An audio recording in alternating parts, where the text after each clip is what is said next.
आज आपण बनवणार आहोत सहज सोपी आणि स्वादिष्ट अशी अंड्याची भुर्जी। कोणीही सहज बनवेल अशी ही रेसिपी आहे। चला तर मग रेसिपीला सुरुवात करूया। इथे मी 3 मध्यम आकाराचे कांदे बारीक चिरून घेतलेले आहेत। 2 मध्यम आकाराचे टोमॅटो बारीक चिरून घेतलेले आहेत। कोथिंबीर बारीक चिरून घेतलेले आहे आणि 3 मिरच्या बारीक चिरून घेतलेल्या आहेत। इथे मी 4 अंडी घेतलेले आहेत। ही अंडी आपण एका वाटीमध्ये फोडून घेणार आहोत।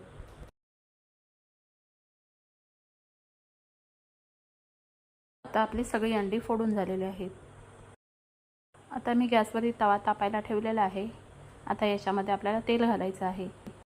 तेल चांगलं तापलं की याच्यामध्ये आपल्याला बारीक चिरलेला कांदा आणि बारीक चिरलेली मिरची घालायची आहे। आता हा कांदा आपल्याला तेलामध्ये मऊ होईपर्यंत व्यवस्थित परतून घ्यायचा आहे।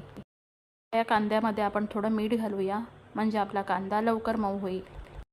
मीठ घातल्यानंतर आपल्याला हा कांदा व्यवस्थित परतून घ्यायचा आहे। आता आपला कांदा बऱ्यापैकी मऊ झालेला आहे। आता याच्यामध्ये आपल्याला बारीक चिरलेला टोमॅटो घालायचा आहे।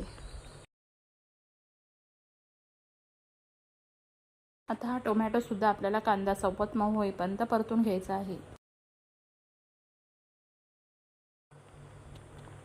आता आपला कांदा टोमॅटो व्यवस्थित मऊ झालेला आहे। आता याच्यामध्ये थोडी बारीक चिरलेली कोथिंबीर घालायची आहे आणि ती सुद्धा या कांदा टोमॅटो सोबत व्यवस्थित परतून घ्यायची आहे। आता याच्यामध्ये आपल्याला थोडी काश्मीरी मिरची पावडर, चवीनुसार तिखट मसाला आणि हळद घालायची आहे। आता हे सगळे मसाले आपल्याला कांदा टोमॅटो सोबत व्यवस्थित मिक्स करून घ्यायचे आहे।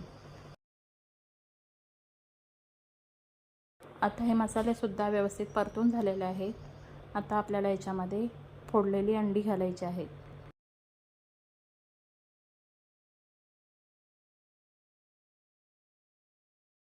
ही भुर्जी आपल्याला सतत ढवळत राहायची आहे म्हणजे ती दाणेदार आणि मोकळी होईल।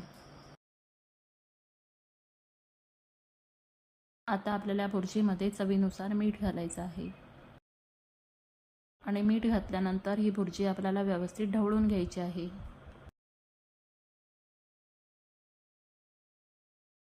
आता याच्यामध्ये आपल्याला थोडीशी बारीक चिरलेली कोथिंबीर घालून घ्यायची आहे आणि ही भुर्जी व्यवस्थित मिक्स करून घ्यायची आहे।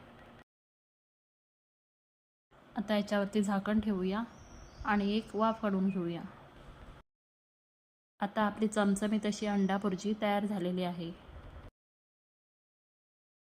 ही अंडा भुर्जी तुम्ही चपाती, ब्रेड किंवा भातासोबतही खाऊ शकता। अतिशय दाणेदार आणि चविष्ट अशी ही भुर्जी तयार होते। तुम्हाला जर ही रेसिपी आवडली असेल तर लाईक करायला विसरू नका।